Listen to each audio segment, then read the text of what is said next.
سب سے زیادہ انسان اپنے لیے جو دعا کرنا چاہتا ہے رزق کے لیے جی، اور اتنی سادہ سی دعائیں ہیں رزق کے اصول کے لیے، جیسے قرآن حکیم میں آتا ہے وَارْزُقْنَا جی، وَأَنْتَ خَيْرُ الرَّازِقِينَ، آپ ہمیں رزق عطا کر دیجئے اور آپ بہترین رزق عطا کرنے والے.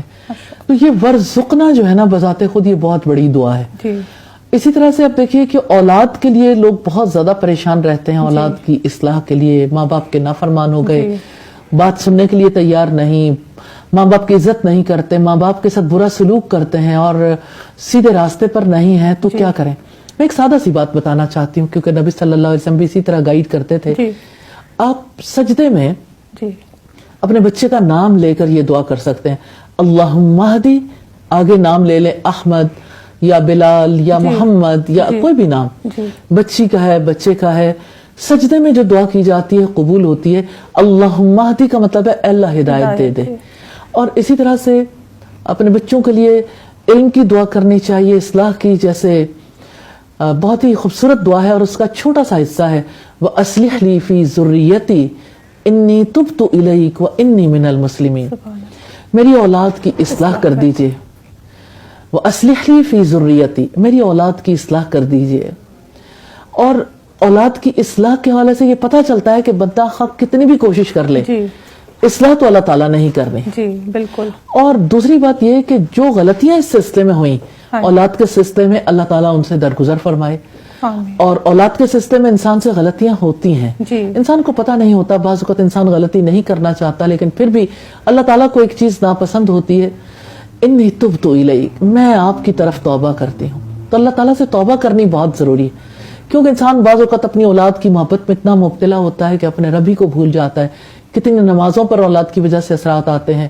اولاد کی خوشیوں کے لیے انسان کبھی کبھی حلال سے حرام باؤنڈری بھی ٹچ کر جاتا ہے. اولاد کے وقت اور اولاد کی صلاحیتوں کے مطابق جس طرح سے اولاد کو اپنے رب کا بنانا ہے اس کی بجائے دنیا کا بنا بیٹھتے ہیں. تو اللہ تعالیٰ سے توبہ کرنی بہت ضروری ہے، اور یہ ریئلائز کروانا کہ میں مسلمانوں میں سے ہوں، کہ میں فرما برداروں میں سے، میری اولاد کی آپ اصلاح کر دیجئے.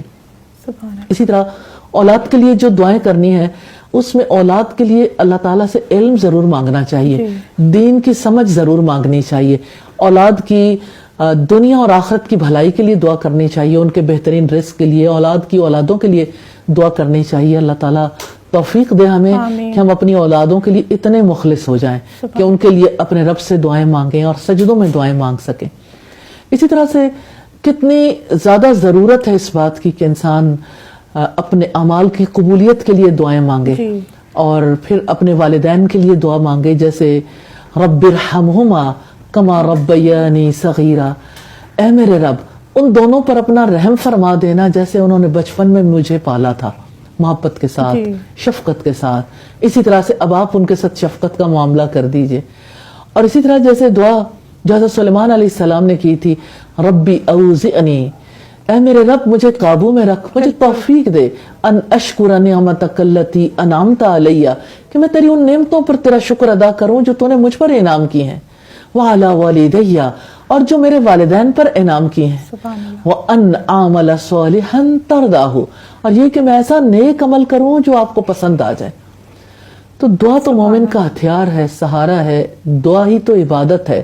الدعاء هو العبادہ، رسول اللہ نے یہی فرمایا تھا، دعا ہی تو عبادت ہے. تو دعا بہت بڑی عبادت ہے، دعا بہت بڑا ہتھیار ہے، دعا ہی سے بندے کو توفیق ملتی ہے. اللہ تعالی ہمیں دعاؤں بھری زندگی نصیب کر دے.